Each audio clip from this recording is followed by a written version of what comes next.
So welcome back, and in this video, as mentioned, we're going to ensure that you can move properly, because this is all about safe use of kettlebells so that you can actually get a really solid workout from them and obviously minimize injury. Injury is often a part of sport, but ideally we're looking to avoid that. Now I can say hand on heart that I've pretty much had no serious injuries from kettlebell training in almost 20 years.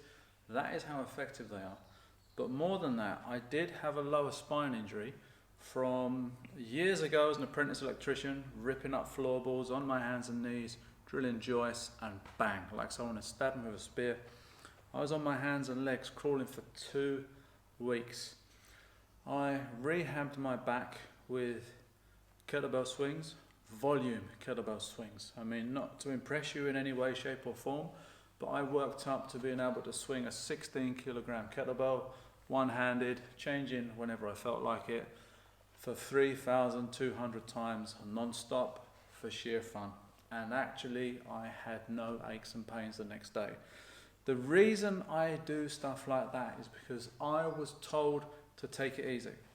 I was told with a minor bulge on MRI that actually affects my life insurance, i.e.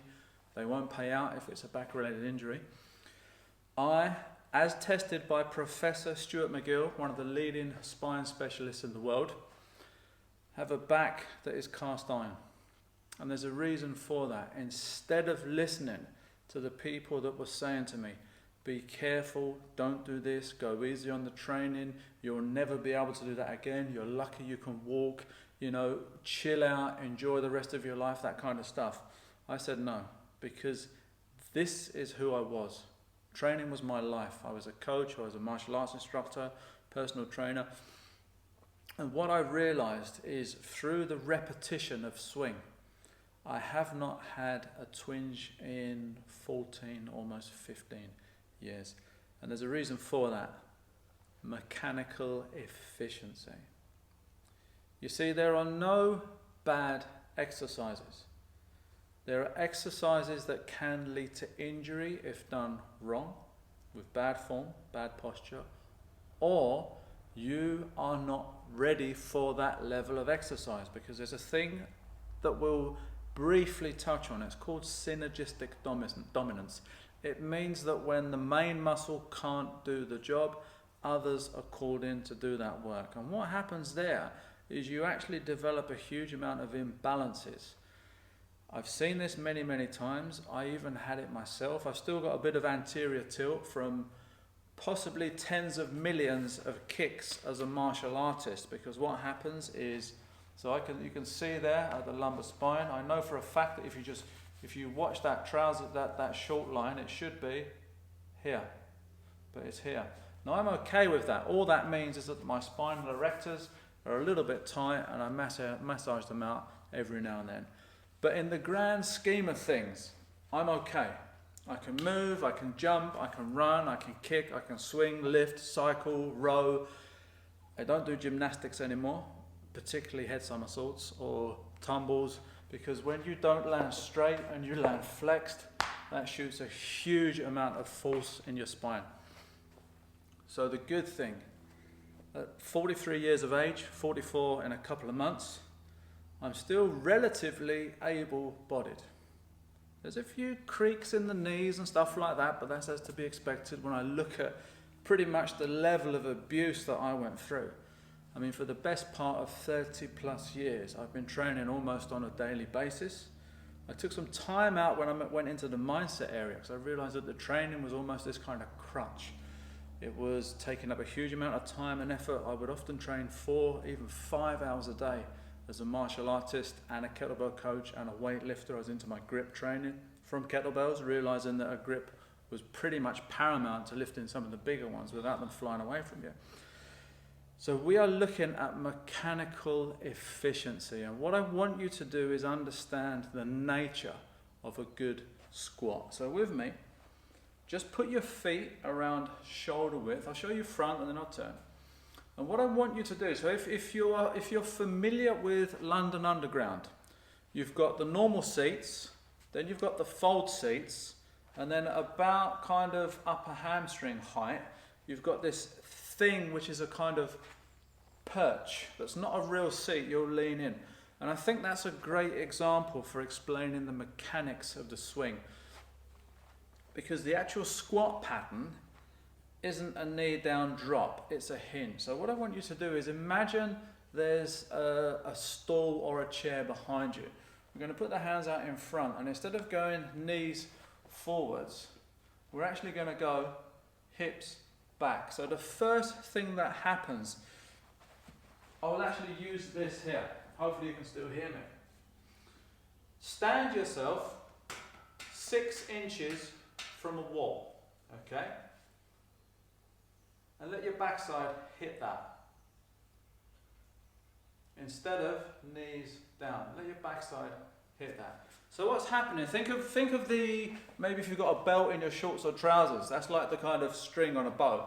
That's being pulled backwards, because what that allows us to do is hip hinge, save our knees, save our spine, and effectively use the power produced in the glutes and the hamstrings to accelerate through to lift that weight. So with me, what we're looking at is feet shoulder width.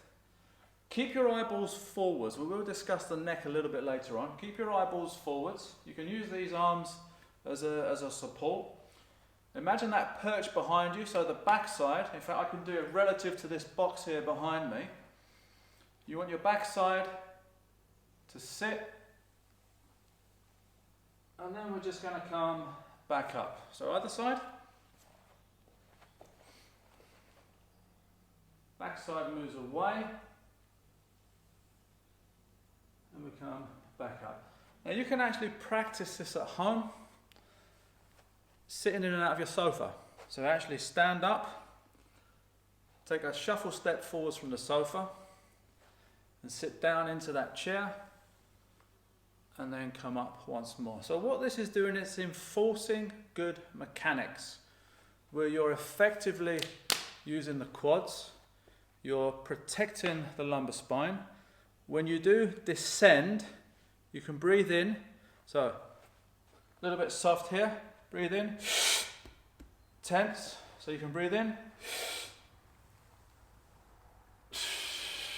and exhale on the way up. Think of it more like a puncture, which isn't the best term to use for a cyclist, but instead of soft, okay, so you're maintaining that core tightness, which actually creates protection for your spine. Trust me, when your lower spine starts to give you problems, it's no fun. It literally, when you cannot reach down to put a shoe on or stand up without someone feeling like you're being stabbed in the back of the leg. So I'm a big fan of looking after the body. I'm probably not the world's best example for this, considering what I've put myself through. I consider myself very fortunate to simply be able to stand up straight, move, bend, jump, etc. Considering in my crazier past life as a kind of strength ninja what I've been through. So my message to you is mechanics first, safety first. Whether or not you can lift a 32 kilo kettlebell off the floor is irrelevant. Work up to that. But impress me and impress yourself by laying a foundation stone that allows you to step into progress on a regular basis with no injury, no tendon or ligament rupture, no joints that no longer move properly, so that dominance we mentioned earlier. If you can't get your arm back to get your shoulder overhead, you're going to use your spine. And all of a sudden, these muscles which are not used to taking that load will start to cramp or overwork, and then something else has to kick in. It's almost this balancing mechanism. So, to lift the kettlebell, the air bell we'll call it, they're nice and friendly because they're invisible. To lift the air bell, what we're looking at is using that squat mechanism. The arms will now go straight down, hips hinge away, take hold and stand. Now, what I want you to do for me first and foremost is Some coaches will say never focus on what you don't want people to do, because now it's in here, and obviously understanding mindset, I understand linguistics and embedding negative commands and stuff like that. Don't think of a green elephant. You're now thinking of one. That's how it works. I'm actually a fan of pointing out the pitfalls, the traps, what can happen when things go wrong. Because not only then can you calibrate when you are there, more than likely you can actually avoid it. So what I want you to do is with the air bell, I'll just go 45 degrees. Go knee dominant so that your hands go straight to the floor. So you've got this invisible kettlebell. So if you can see, relative to that box, instead of me hinging and my hip going away, my knees are now going down.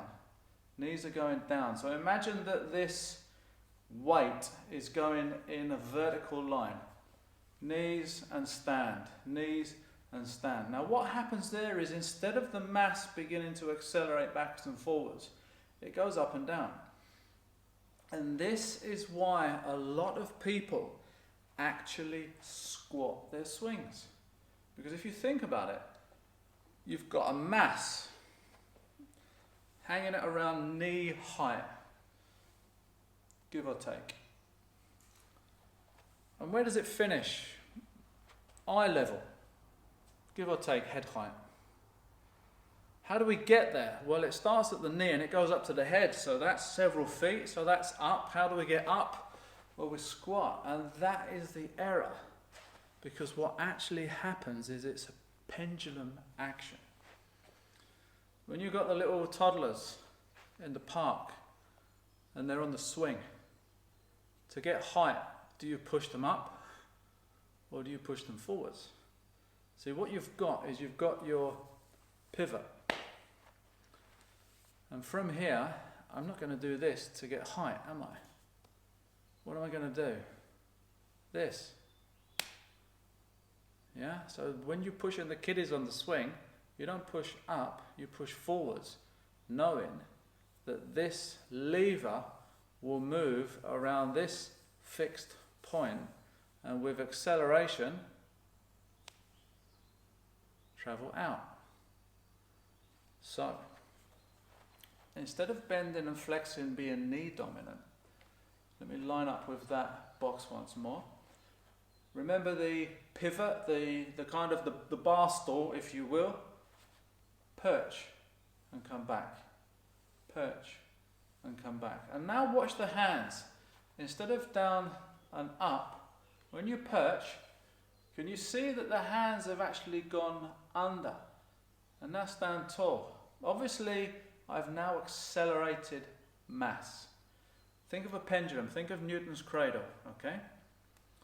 What's going to happen when that weight comes here? If I do absolutely nothing, it will move forwards relative to the angle at the fixed point. So let's say I take it back to about 25 degrees. It's never going to go out more than 25 degrees. It's unlikely based on gravity to ever go out at 25 degrees.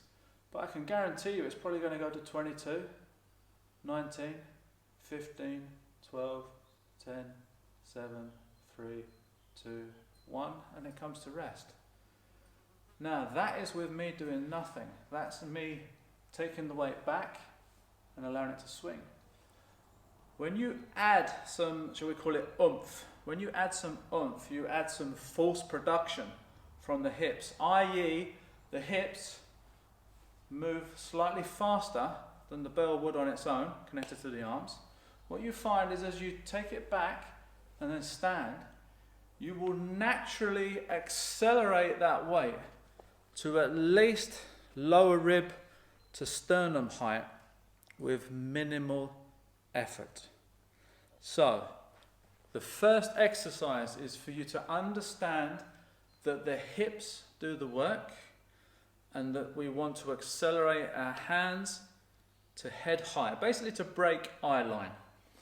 So with me, hands down, hands will go under, step. Exhale at the top, so imagine it's your birthday and you're blowing out the candles in front of you.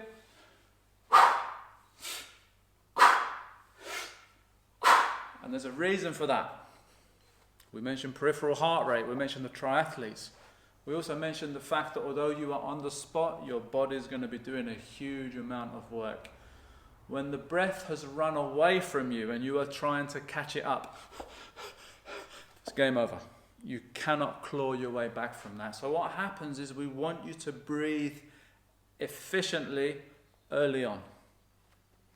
That's your petrol. That's how you refill your tank. Okay? So if I get a 45-degree angle,